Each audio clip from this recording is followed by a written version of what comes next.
আসসালামু আলাইকুম প্রিয় দর্শক, রুবেল টেক বিডি চ্যানেলের পক্ষ থেকে আমি রুবেল হোসেন আপনাদেরকে জানাই স্বাগতম। প্রিয় দর্শক, আবারও হাজির হলাম বেশ কিছু গুরুত্বপূর্ণ আপডেট নিউজ নিয়ে। দর্শক অবশ্যই ভিডিওটি শেষ অবধি দেখবেন। দেশ এবং দেশের বাইরে হলে সেটাও কমেন্ট বক্সে লিখে জানিয়ে দেবেন। আর আপনাদের কাছে ছোট্ট একটি অনুরোধ, আপনারা যদি এই চ্যানেলে নতুন হয়ে থাকেন অবশ্যই চ্যানেলটি সাবস্ক্রাইব করে পাশে থাকা বেল বাটনটি অল করে দেবেন, কারণ পরবর্তী আপডেট নিউজ সবার আগে পাওয়ার জন্য। দর্শক আর দেরি নয়, মূল ভিডিওতে যাওয়া যাক। প্রথমে জানিয়ে দেব আজকের আপডেট বাংলা সংবাদ। শুরুতেই শিরোনাম, 38 নেতার তালিকা প্রণয়ন, বিএনপির প্রার্থীদের বহিষ্কার চলছে। উপজেলা পরিষদ নির্বাচনের প্রথম ধাপে ভোটে অংশ নেওয়ায় পদধারী নেতাদের বহিষ্কার করছে বিএনপি নেতাকর্মীরা। গতকাল বুধবার এ পর্যন্ত 38 নেতার তালিকা প্রণয়ন করেছেন তারা। গ্যাটকো দুর্নীতি মামলার অভিযোগ গঠনের শুনানি 25শে জুন। গ্যাটকো দুর্নীতি মামলা বিএনপি চেয়ারপারসন খালেদা জিয়া সহ 13 আসামির বিরুদ্ধে অভিযোগ গঠন শুনানির জন্য নতুন দিন নির্ধারণ করেছেন আদালত। মন্ত্রী এমপিদের স্বজনদের প্রার্থী নিয়ে ফের হুঁশিয়ারি দিলেন আওয়ামী লীগের নেতা কাদের। আসন্ন উপজেলা নির্বাচনে মন্ত্রী এমপিদের স্বজনদের প্রার্থিতা প্রত্যাহার নিয়ে ফের হুঁশিয়ারি বার্তা দিয়েছেন আওয়ামী লীগের নেতা সাধারণ সম্পাদক ওবায়দুল কাদের।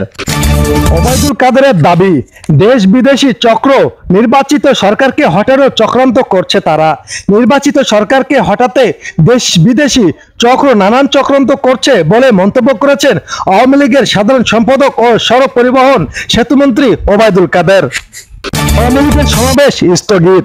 আগামী শুক্রবার 26শে এপ্রিল রাজধানীতে পূর্ব ঘোষিত আওয়ামী লীগের শান্তি ও উন্নয়ন সমাবেশ স্থগিত করা হয়েছে ঢাকা মহানগর দক্ষিণ আওয়ামী লীগের পক্ষ থেকে। 11 মামলায় খালেদা জিয়ার হাজিরা পেছালো।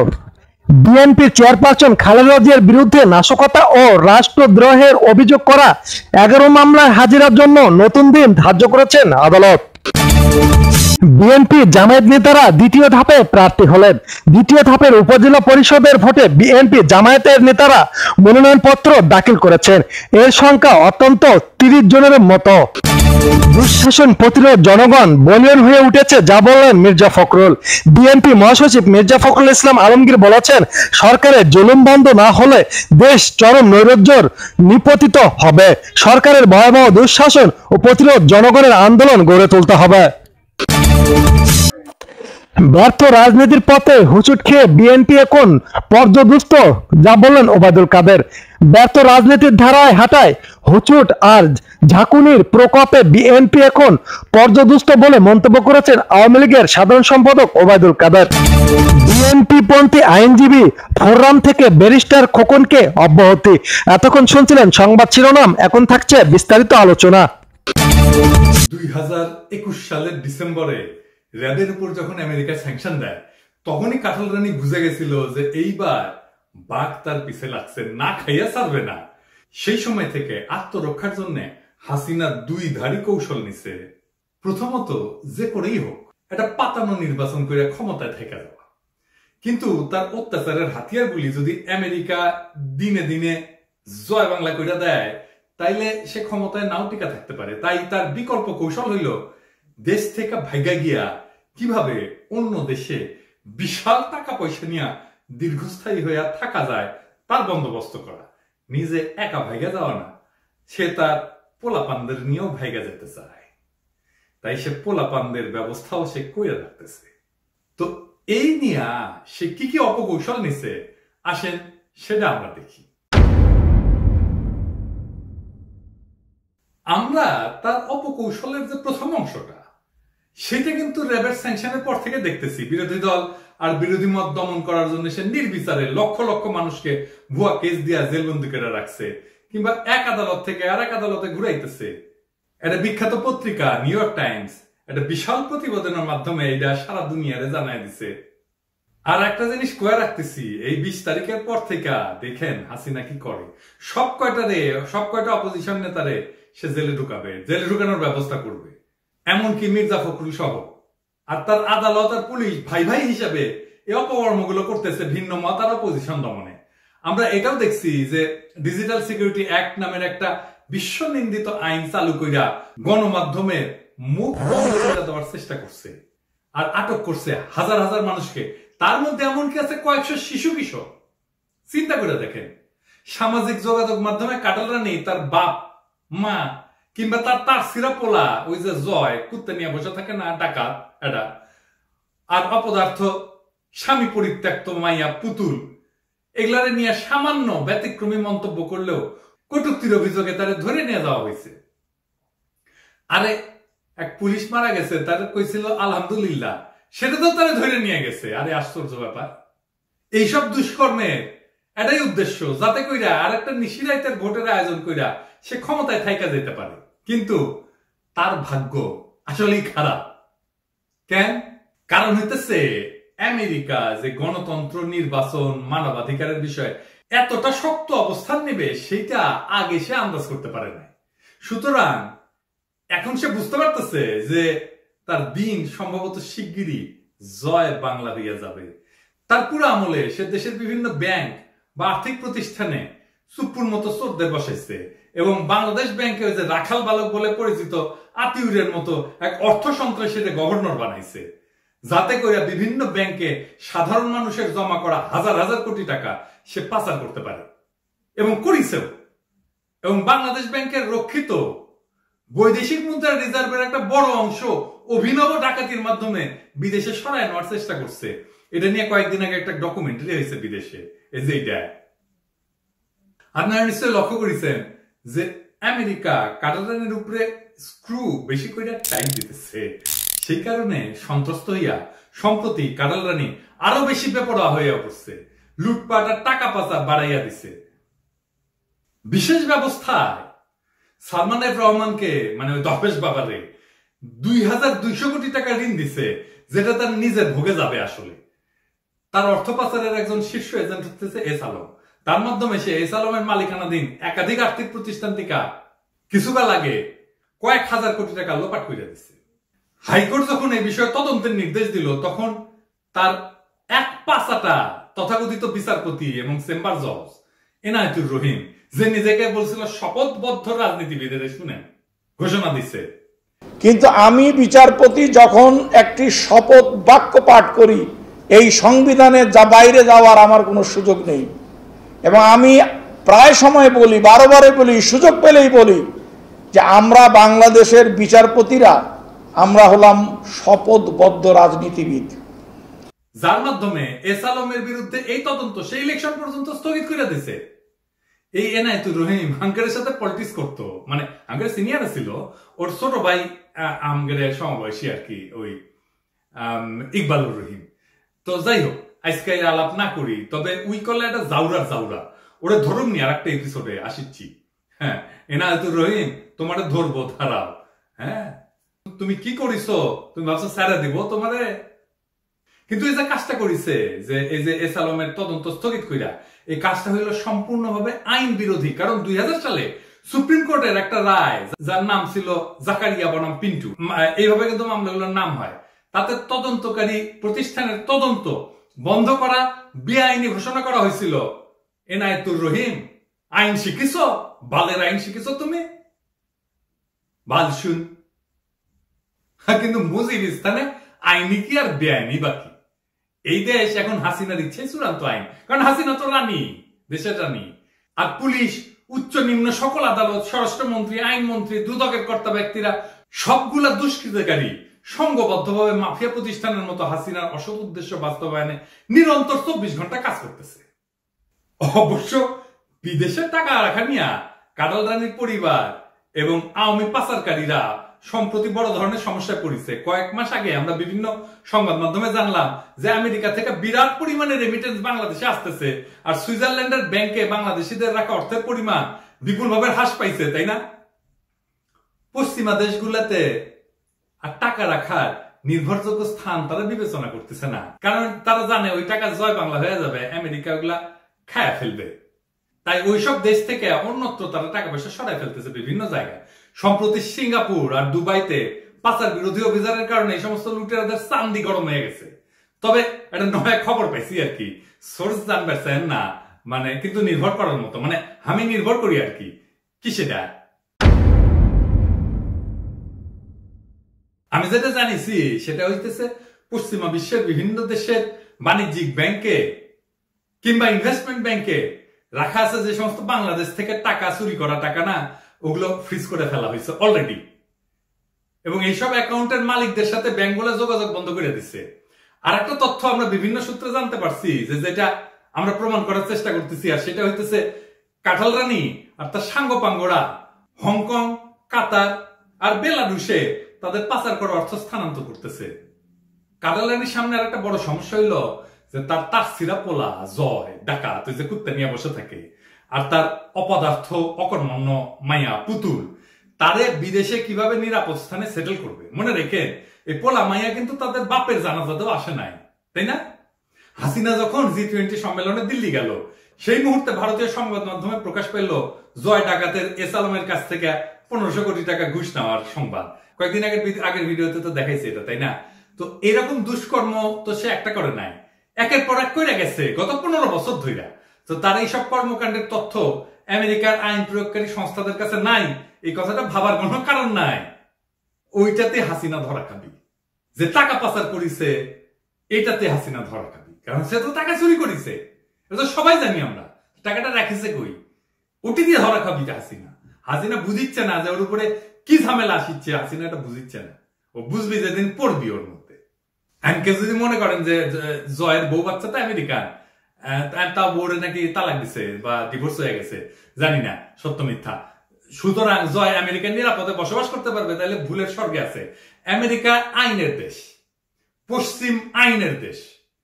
1973 সালে আমেরিকার অ্যাটর্নি জেনারেল ওই সময়ে যে ভাইস প্রেসিডেন্ট ছিল অ্যাগনিউর, তার বিরুদ্ধে দুর্নীতি এবং ট্যাক্স ফাঁকির তদন্ত শুরু করেন, যার ফলে আদালত অ্যাগনিউকে 3 বছর প্রবেশনের সাজা এবং $10,000 মানে $10,000 ফাইন করে, এবং একই সঙ্গে তাকে ভাইস প্রেসিডেন্টের পদটা ত্যাগ করতে হয়। বাংলাদেশে ভাবা যায় যে অ্যাটর্নি জেনারেল এই ধরনের কিছু করবে? ডেপুটি অ্যাটর্নি জেনারেল ইমরান খালি একটা মন্তব্য করছিল যে আমি প্রফেসর ইউনুসকে বিচারিক হয়রানি করা হইতেছে এবং আমি সাইন করব না। তাতেই ইমরানের নামে যে নাম ফলক ছিল অফিসে, সেটা তাৎক্ষণিকভাবে সরাই ফেলছে তারই কলিগরা। তারপরে সে আবার আমেরিকান এমবেসির যে আশ্রয় নিয়েছিল। এটা হইল আইনবিহীন বাংলাদেশের সাথে আইনের দেশ আমেরিকার তফাৎ। যেই দেশ তার ভাইস প্রেসিডেন্টকে ছাড় দেয় না, সে কি কাঁঠাল রানীর মতো একটা পিশাচিনীর কুপুত্রকে ছাইরা কথা বলবে? সে ভয়ে সে তার অপগণ্ড পোলাটারে একটা আনডিসক্লোজ লোকেশন লুকায় রাখছে। মানে কোনটি আছে কেউ কিন্তু জানে না, ও কোনটি আছে, কোনটি লুকায় আছে কেউ জানে না, কেউ দেখছে রে। তো দুনিয়ার কোন কোনা কাঞ্চিতে কোন ফুটা ফাটার মধ্যে হয়তো এই জয়ের ব্যবস্থা করবে, ওর কুত্তাটা নিয়ে যাবার পারবে কিনা জানি না। তো কিন্তু পুতুলের কি হবে? বাংলাদেশে আমরা যখন ছোট ছিলাম না, বাংলাদেশের সোহেল সিনেমার একটা রিমেক হয়েছিল। সোহেল রানা, তারপরে জসিম, এরা অভিনয় করছিল, আর ওয়াসিম। সোহেল রানা, ওয়াসিম আর জসিম। জসিম হচ্ছে ওই যে ডাকাত সর্দার আর কি। তো ওই যে আপনারা কে হোগা কাল্লু, ওইটার ইয়েটা ছিল এইবার তোর কি হবে রে কাল্লু। তো এরকম পুতুলের এখন কি হবে? এইখানে সে যে কাজটা করিছে সেটার তুলনা সম্ভবত সাম্প্রতিক দুনিয়াতে একটাও পাওয়া যাবে না। সে পুতুলকে নমিনেশন দিছে জাতিসংঘের অঙ্গ প্রতিষ্ঠান বিশ্ব স্বাস্থ্য সংস্থার দক্ষিণ পূর্ব এশিয়ার পরিচালক হিসাবে। দেখেন, বিশ্ব স্বাস্থ্য সংস্থায় যারা কর্মরত তারা সকলেই স্বাস্থ্য বিষয় পরীক্ষিত বিশেষজ্ঞ। স্বাস্থ্য বিষয়ে পুতুলের অভিজ্ঞতা কি? ওর পোলা নাকি অটিস্টিক, আল্লাহ তারে মাফ করুক, আমাদের সকলের সমবেদনা আছে এই জন্য। কিন্তু যাই হোক, সেটা হইতেই পারে। কিন্তু একেবারেই যেটা অগ্রহণযোগ্য এবং বিপুলভাবে হাস্যকর যে তা হইল ছেলেমেয়েরা অটিস্টিক হইলে পুতুল নিজের অটিজমের একজন বিশেষজ্ঞ বলে দাবি করে বসছে। আর সেই দাবিটা পরম উৎসাহে হাসিনা আর তার লেসপেন্সাররা প্রচার করে। তো বাংলাদেশের সমস্ত পোলা মাইয়া, আমরা সহ, আমাদের তো সারাক্ষণ আমাশা লেগে থাকতো। তো ছোট ছোট বাচ্চারা পেটের আমাশা লেগে থাকতো। তো এখন যদি সব বাচ্চার মায়েরা এসে কয় যে ভাই আমি তো আমাশা বিশেষজ্ঞ, আমার আইসিডিডি এর ভিতরে একটা চাকরি দেন, তা চাকরি হবে? সুতরাং ভাইবা দেখেন, এই অঞ্চলের দেশগুলি পুতুলের প্রার্থিতাকে কি চোখে দেখবে? অথচ কাঁঠাল রানী আমাদের পররাষ্ট্র কর্মকাণ্ডে একটা বড় অংশ পুতুলের প্রচারণায় ব্যয় করেছে। পুতুল যে পোস্টের ক্যান্ডিডেট সেটাতে ভোট দেবে এই অঞ্চলের 11টা দেশ টোটাল। এগুলো হইতেছে বাংলাদেশ, ভারত, ভুটান, নেপাল, শ্রীলঙ্কা, মালদ্বীপ, মায়ানমার, থাইল্যান্ড, ইন্দোনেশিয়া, পূর্ব তিমুর, উত্তর কোরিয়া। ওই একটা দেশই আছে আর কি ওর মতো আর কি। হ্যাঁ, মানে উত্তর কোরিয়ার কথা কইতেছি আর কি। তো এই দেশগুলা ভোট পাওয়ার জন্য কাঁঠাল রানী কিভাবে আমাদের পররাষ্ট্র বিষয়ক মেশিনারিকে দেশের স্বার্থ বিরোধী কাজে গত 1.5 বছর যাবৎ ব্যবহার করছে তার কয়েকটা উদাহরণ দিই। সাবেক পররাষ্ট্র সচিব তৌহিদ হোসেন সাহেব, আচ্ছা কয়েনি তৌহিদ হোসেন সাহেবের সাথে আমি দেখা করছিলাম, উনি যখন পররাষ্ট্র সচিব ছিলেন ওনার ওই ইয়ের অফিসে, ওই যে আমাদের সেগুনবাগিচার অফিসে আর কি। ওনার মনে আছে কিনা জানি না, কিন্তু আমার মনে আছে, কারণ উনি খুবই চৌকস আমলা ছিলেন এবং অত্যন্ত স্মার্ট, পোশাক আশাক, কথাবার্তা, চেহারা সবকিছু মিলে খুবই স্মার্ট। তো স্যার আপনার মনে আছে কিনা জানি না, মনে না থাকলে মনে করার চেষ্টা করেন যে আমি আপনার সাথে দেখা করছিলাম, একটা কাজে গেছিলাম, আপনি কাজটা করে দিছিলেন আর কি। যাই হোক, তো আপনি ওই প্রথম আলোতে একটা নিবন্ধে কইছেন যে রোহিঙ্গা প্রত্যাবর্ষণ নিয়ে আবার তামাশা শুরু হয়েছে, তাড়াহুড়া করে কিছু সংখ্যক রোহিঙ্গা শরণার্থীদের মায়ানমারে ফেরত পাঠানোর বন্দোবস্ত হইতেছে। তার মানে আপনি কইছিলেন যে এটা বাংলাদেশের স্বার্থের বিরুদ্ধে যাবে এবং মিয়ানমারকে সাহায্য করবে। আরো বলছিলেন যে আপনি বুঝতে পারতেছেন না যে বাংলাদেশ কেন এই ফান্দে পা দিচ্ছে। আপনি তো আমলা ছিলেন, সেজন্য বুঝিচ্ছেন না, আমরা তো পলিটিক্স করে আসছি, সেজন্য আমরা বুঝিচ্ছি হ্যাঁ কেন এই ফান্দে পা দিচ্ছে। হাসিনা এই দেশঘাতী এবং মানবতা বিরোধী কাম করতেছে তার মাইয়ার প্রার্থিতার পক্ষে মায়ানমারের ভোট পাওয়ার জন্য। স্যার এটা বুঝলেন না আপনি? আর কোনো কারণ নাই। হাসিনার কাছে আবার দেশের স্বার্থ কি? তার মাইয়ার পুনর্বাসন হইল তার 1 নম্বর এজেন্ডা। আশা করবো স্যার আপনি এবং আপনার ফরেন সার্ভিস কলিগরা বাংলাদেশের পররাষ্ট্র কর্মকাণ্ডকে হাসিনার ব্যক্তিগত পারিবারিক স্বার্থের লেন্স দিয়ে দেখবেন এরপর থেকে, তাহলে সহজে বুঝবেন, তাইলে সব বুঝতে পারবেন, ব্যাপক ফকফকা হয়ে যাবে। বুঝতে পারছেন কি ভয়ঙ্কর ঘটনা ঘটতেছে? মোদি যখন ঢাকায় সফরে আসে সেই সময় হাসিনা তার মাইয়ার ক্যান্ডিডেটের নিয়ে তাকে নানাভাবে অনুরোধ উপরোধ করছে। আফটার অল স্বামীর দেশ তো, তাই না? তো যাই হোক, তাকে অনুরোধ করাই যায়। তো ভারতের তরফ থেকে মৌখিক আশ্বাস দিলেও পরবর্তীতে তারা ইঙ্গিত দেয় যে নেপাল সম্ভবত একজন ক্যান্ডিডেট দেবে। সেই থেকে হাসিনা স্বয়ং নেপালের প্রধানমন্ত্রী প্রেসিডেন্টের সাথে 3 বার সাক্ষাৎ করছে। চিন্তা করেন, দেখেছেন না আপনারা? একমাত্র একটা এজেন্ডা নিয়ে, সেটা হলো তারা যেন ক্যান্ডিডেট না দেয়, তার মেয়েকে সাপোর্ট করে। ফাঁকা মাঠে গোল দিতে দিতে ওর অভ্যাস হয়ে গেছে, হয় নৈশ ভোট করতে হবে, নয়তো মাঠ ফাঁকা রাখতে হবে, ওর মাইয়ারে যেন ভোট করতে না হয়, সেই জন্য সে এই কাজগুলো করতেছে। কারণ জানে তো ভোট করলে সে জিতবে না। শ্রীলঙ্কাকে যে এই যে $200 মিলিয়ন যে লোন দিছিল, মনে আছে না? হ্যাঁ, কেন দিছিল? শ্রীলঙ্কার সমর্থন লাভের খায়েশ। হাসিনা তার লেসপেন্সারদের ক্রমাগত অনুরোধে বিব্রত হইয়া অর্থনৈতিক চাপে থাকা সত্ত্বেও শ্রীলঙ্কার টাকা এখন ফেরত দেওয়া শুরু করছে, যাতে কইরা ওই ধরনের অনুরোধের উৎপাত আর সহ্য করতে না হয়।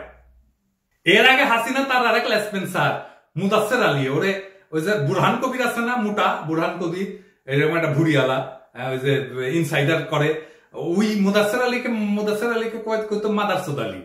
তো ওরে নমিনেশন দিছিল এই পদে, হ্যাঁ, যে ডান কান আর বাম কান গুলে ফেলছিল, আর স্বাস্থ্য উপদেষ্টা থাকার সময় হলমার্ক দিয়ে 3000 কোটি টাকা মাইরা দিছিল মালেক খান। ওরে মাসে 3 লাখ টাকা মাসোহারা দিত পপুলারের মুস্তাফিজ, হ্যাঁ, আরো মেলা কিছু দিত। তো ওই একটা ইউনানি কোম্পানি কিনেছিল, তার টাকাও মুস্তাফিজ সাহেব দিছিল।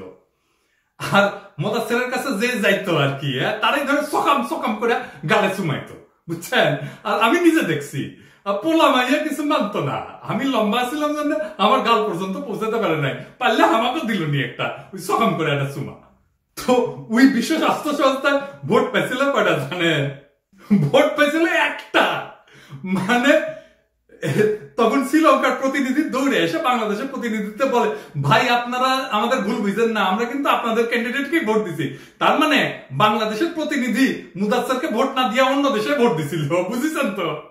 যাই হোক, শ্রীলঙ্কা ওই ঘটনা থেকে ভালো একটা শিক্ষা পাইছিল, ফলে এইবার সে আর বেল তলায় যাইতে চায় না। এ তো কয়েকদিন আগে হাসিনা ব্রিক্স সম্মেলনে জনতা গেল না, তার একমাত্র উদ্দেশ্য ছিল সেখানে চীনের প্রেসিডেন্ট শির কাছে তার মায়ের জন্য তদবির করা। তাতে যেন মিস্টার শি, মানে শি জিনপিং আর কি, চায়নার প্রেসিডেন্ট, তার সঙ্গে যে সুসম্পর্ক থাকা দেশগুলা, বিশেষ করে মায়ানমার, উত্তর কোরিয়া আর পাকিস্তানকে যেন বলে দেন তার মাইয়ারে ভোট দিতে। মাইয়ারে সে বগলে নিয়ে গেছিল না সম্মেলনে, ওই জন্য নিয়ে গেছিল। তো তৌহিদ স্যার বুঝেছেন তো এবার কেন এই কাজগুলো করে। তো প্রেসিডেন্ট শি এর সামনে তাকে প্রেজেন্টও করলো, কি একটা ডেসপারেট অবস্থা। আচ্ছা, প্রেসিডেন্ট শি কি বলছেন যে তিনি পুতুলের জন্য কাজ করবেন? যদি তিনি তা বলতেন তাইলে তো এই বাকশালের লেসপেন্সারদের এটা নিয়ে ইতিমধ্যে ফাটাফাটি শুরু করে দিত। সুতরাং বুঝতে পারতেছেন বিশেষ সুবিধা হয় নাই। এরপরে হাসিনা ওই যে মনোনীত প্রেসিডেন্ট সোট্টা সুপ্পু সুপ্পু সুপ্পু তার সাথে পুতুলকে ভেজা দিছে ওই যে জাকার্তায় আসিয়ান শীর্ষ সম্মেলনে। উদ্দেশ্য হইল আসিয়ানের সদস্য থাইল্যান্ড, ইন্দোনেশিয়া আর পূর্ব তিমুরের কাছে ক্যানভাস করা। সেখানে গিয়াও সেখানে লাভ হয়েছে এরকম কোন খবর কিন্তু আজ পর্যন্ত আমরা দেখি নাই। সবশেষে G20 সম্মেলনে হাসিনা পুতুলের সাথে নিয়ে গেল ওই যে স্বামীর দেশের প্রাইম মিনিস্টার মোদির হাতে পায়ে ধইরা, তার মাধ্যমে যদি নেপালকে কোন রকমে বোঝানো যায় সেই মতলবে। মোদির সাথে হাসিনার যে ফটো আপনারা দেখছেন না পত্র পত্রিকায়, তাতে কিন্তু বাংলাদেশের ওই যে আলগা মোমেন পররাষ্ট্রমন্ত্রী, হাসিনার উপদেষ্টা সালমান এফ রহমান বা পোতপাকা শাহরিয়ার এদের কেউ ছিল না, যদিও এরা বিরাট বিরাট ব্যাগ হাতে করে প্লেন থেকে দিল্লিতে নামিয়েছিল। তো প্রটোকল অনুযায়ী তো তাদেরই থাকার কথা ছিল, তাই না? কিন্তু ফটোর মধ্যে দেখা গেল হাসিনার মোদির মাঝখানে পুতুলের ভেটকি বদন। মিটিং এর পর মোদি একটা মিনমিনা টুইট চাইছে, তাতে বোঝা যাইতেছে বিশেষ কোনো কাম হয় নাই। আর G20 সম্মেলনে বাইডেনের সাথে কাজল রানী আর পুতুলের যে সেলফি তুলিছে সেটা নিয়ে বাকশালীরা বিশাল আনন্দ করিচ্ছে। করুক, এটা নিয়ে আমি ভিডিও করেছি, এরা তো শুনেছেনই তো আপনারা, তাই না? তো করুক, ছাগলদের নিদানকালে এটা আনন্দ করতে দেন। এদের কিন্তু খবরই নাই যে আমেরিকায় বাইডেন সাহেব একজন সেলফি কিং হিসেবে পরিচিত, তাই না? তিনি যে সকল অনুষ্ঠানে যান সেই সব ধরনের লোকের সাথে উনি সেলফি তুলেন, এটা তার শখ। তো হয়তো ওই সম্মেলনে কাটাল রানী আর তার মাইয়া যায় চাপাচাপি করেছে আর কইছে আমি একটা সেলফি তুলিছে, হ্যাঁ, আর হয়তো বুঝেছে আজব মালগুলি কই থেকে আসলো, তাই হয়তো তার হাজার হাজার সেলফির মতো আর একটা সেলফি তুলিছে। কিন্তু কথা হইতেছে যে হাসিনার আমেরিকার প্রতি পলিসি কি চেঞ্জ হয়েছে? হয় নাই। তাহলে কিছুই চেঞ্জ হয় নাই, সেলফিতে কিছুই যায় আসে না। দুইটা প্রশ্ন করিবেন, এক, আমেরিকা পলিসি চেঞ্জ করেছে বাংলাদেশ ব্যাপারে? হ্যাঁ, করেছে? না, করে নাই। হাসিনা পলিসি চেঞ্জ করেছে আমেরিকার ব্যাপারে? না, করে নাই। তো নেগোসিয়েশন কেমনে হবে? হবে না তো। তা আপনারা দেখেন এই কাটালরা নিয়ে দেশটাকে কোথায় নামাইছে। আমাদের পররাষ্ট্র কর্মকাণ্ডকে বানাইছে তার নিজের পরিবারের দুষ্কর্ম সাধনের উপায় হিসাবে। দেশের সকল ধরনের স্বার্থ সে নির্দ্বিধায় বিলাই দিতেছে। এই একই ধান্দা। বারে বারে সে বলে ভারতকে এত দিছি, সে মনে রাখবে। আমার তো স্বাস্থ্য বিষয়ে নানা ধরনের সোর্স আছে নানা দেশে, এমনকি ইউরোপেও আছে। হ্যাঁ, তো সে আমাকে জানাইছে যে ইন্ডিয়ার পরামর্শ ছাড়া নেপাল তার ক্যান্ডিডেট দাঁড় করায় নাই। নেপালের সাথে ভারতের একটা ঐতিহাসিকভাবে ভাই ভাই সম্পর্ক আছে। তাছাড়া এই বিশ্ব স্বাস্থ্য সংস্থার আঞ্চলিক অফিসটা কিন্তু নয়াদিল্লিতে। সেইখানে পুতুলের মতো সম্পূর্ণভাবে অনুপযুক্ত, অদক্ষ, অযোগ্য কাউকে হেড হিসাবে বসাইলে ভারতের জন্য সেটা কত বড় ধরনের একটা এম্বারাসমেন্ট, সেটা বোঝার জন্য বিশেষ বুদ্ধির দরকার হয় না। খেয়াল করেন, নেপাল কিন্তু কাটাল রানীর অনুরোধকে 1.5 পয়সা দিয়েও গুনে নেয়। এতে বোঝা যায় তার যত হম্বিতম্বি সবই বাংলাদেশে, দেশের বাইরে তার ফুটা পয়সারও দাম নেই। এমনকি নেপালের মতো দেশে তার উষ্টা মানে নেপালি সরকার প্রার্থী হিসেবে দাঁড় করেছে ডক্টর শম্ভু আচার্যকে, যিনি গণস্বাস্থ্য বিষয়ে একজন প্রখ্যাত বিশেষজ্ঞ, অত্যন্ত সম্মানিত এবং সারা দুনিয়ায় উনি পরিচিত একজন এক্সপার্ট। তিনি বিশ্ব স্বাস্থ্য সংস্থার হেডকোয়ার্টার জেনেভায় ডিরেক্টরের মতো একটা উচ্চ পদে বহু বছর কাজ করেছেন। বিশ্ব স্বাস্থ্য সংস্থার প্রধানের ক্যাবিনেটে তিনি একজন গুরুত্বপূর্ণ সদস্য। ডক্টর আচার্য আমেরিকার ইউনিভার্সিটি অফ নর্থ ক্যারোলিনা থেকে গণস্বাস্থ্য বিষয়ে ডক্টরেট ডিগ্রি করেছেন। এইটা আমেরিকার শীর্ষ বিশ্ববিদ্যালয়গুলোর অন্যতম। এই বিশ্ববিদ্যালয়ে চান্স পাওয়া খুবই কঠিন। 100 জন অ্যাডমিশন প্রার্থীর মধ্যে মাত্র 20 জনকে ভর্তি করে। এখানে যারা পড়ায় তার মধ্যে অনেকে নোবেল প্রাইজ পায়। এখনো 2 জন টিচার আছে নোবেল প্রাইজ পেয়েছে ওখানে টিচিং করে। অবশ্য নোবেল পুরস্কার শুনলে কাটাল রানীর নেতৃত্বে বাকশালীরা ফাল দিয়ে ওঠে, কারণ প্রফেসর ইউনুস যে নোবেল প্রাইজ পেয়েছেন, কাটাল রানীর ধারণা নোবেল পাওয়ার জন্য সারা দুনিয়ার মানুষ ডক্টর ইউনুসকে তার বাপের উপরে বসায় দিছে। বাংলাদেশের নাম শুনলে দুনিয়ার মানুষ ইউনুস সাহেবের নাম নেয়। এই জন্য এই পিশাচিনী তার উপরে এত ভয়ঙ্কর ভাবে বিলায়। অন্যদিকে পুতুল ব্যারি ইউনিভার্সিটি নামের একটা অখ্যাত প্রতিষ্ঠান থেকে মনোবিদ্যায় মাস্টার ডিগ্রি পেয়েছে। এই বিশ্ববিদ্যালয় আমেরিকার 400তম বিশ্ববিদ্যালয়ের একটা। এখানে ভর্তি হওয়া খুবই সহজ। 100 জন প্রার্থীর মধ্যে তারা 63 জনকে ভর্তি করে। বুঝতে পারছেন যে এদের প্রধান উদ্দেশ্য হলো ভর্তি করে টাকা নিয়ে সার্টিফিকেট দেওয়া। স্বাস্থ্য বিষয়ে পুতুলের কোনো শিক্ষা নাই, অভিজ্ঞতা নাই, যোগ্যতা নাই। আগে তো বলছি তার একমাত্র ক্লেম হইল যে তার পোলাপান অটিস্টিক, সুতরাং সে অটিজমের এক্সপার্ট। ব্লেড বাবা। আরে তুই যদি এক্সপার্টই হোস তাহলে একটা গবেষণাপত্র দেখা। আমরা একটু গুগল স্কলারে সার্চ দিয়ে দেখি, দেখেন তো গুগল স্কলারে সার্চ দিয়ে ওর কোনো গবেষণাপত্র আছে কিনা। আজকাল না এগুলো শুনলে আর হাসিও পায় না। এখন আপনারাই বলেন যে ডক্টর শম্ভু আচার্যের মতো অত্যন্ত যোগ্য ব্যক্তিকে বাদ দিয়া কোন বিবেক সম্পন্ন ব্যক্তি পুতুলের মতো একটা অযোগ্য অপদার্থকে ভোট দিবে? অবশ্য সকল দেশের কর্তা ব্যক্তিদের যে বিবেক আছে সেটা মনে করার কোনো কারণ নাই। মায়ানমারের পদতলে হাসিনা বাংলাদেশ আর রোহিঙ্গাদের স্বার্থ তো বিসর্জন দিছে, সুতরাং তাদের ভোট সে আশা করতেই পারে। উত্তর কোরিয়ার টাকা দরকার, তো শোনা যায় যে বাংলাদেশ ব্যাংকের যে রিজার্ভ চুরি হয়েছিল এটা উত্তর কোরিয়ার মাধ্যমে চুরি হয়েছিল, উত্তর কোরিয়া হ্যাকিংটা করেছিল। সুতরাং কিম জং উলের কোলে কিছু মালপানি ছাইরা দিলে সেও তো ভোট খান দিতেও পারে। তাছাড়া হাসিনা তো রাশিয়ার পররাষ্ট্রমন্ত্রী লাভারভকে সরাসরি অনুরোধ করছে উত্তর কোরিয়াকে বলার জন্য, যেমনটা করছে চীনের প্রেসিডেন্টের কাছে। তারা এই অনুরোধ রাখলেও রাখতে পারে। তো ভোট হইল দুইটা, তাই না? ভোট তো দুইটা পেল, তাই না? আর কে ভোট দিবি? পাকিস্তান দিবি ওরে ভোট? নেপাল দিবি ওরে ভোট? দিবি না। ভারত দিবি ভোট? ডাক্তার হিসেবে আমার কলে এই পেশার ইনসাইড স্টোরি জানা, আমার কাছে মেলা কিছু চলে আসে।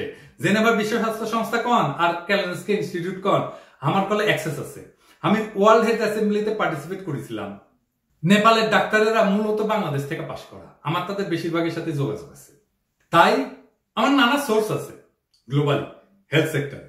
আমার সোর্সদের ধারণা ভারত একটা ডাবল গেম খেলবে, হাসিনাকে সে আশ্বস্ত করবে যে তাদের ভোট পুতুলের বাক্সে যাবে, দিতেও পারে, এই 3টা ভোট পাবে তাইলে।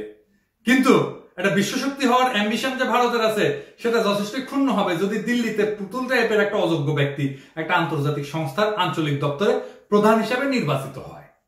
সুতরাং বিভিন্ন বিচারে তারা যদি পুতুলকে ভোট দেয়ও, তলে তলে বাকি দেশগুলোকে তারা উৎসাহিত করবে নেপালি প্রার্থীকে ভোট দেওয়ার জন্য।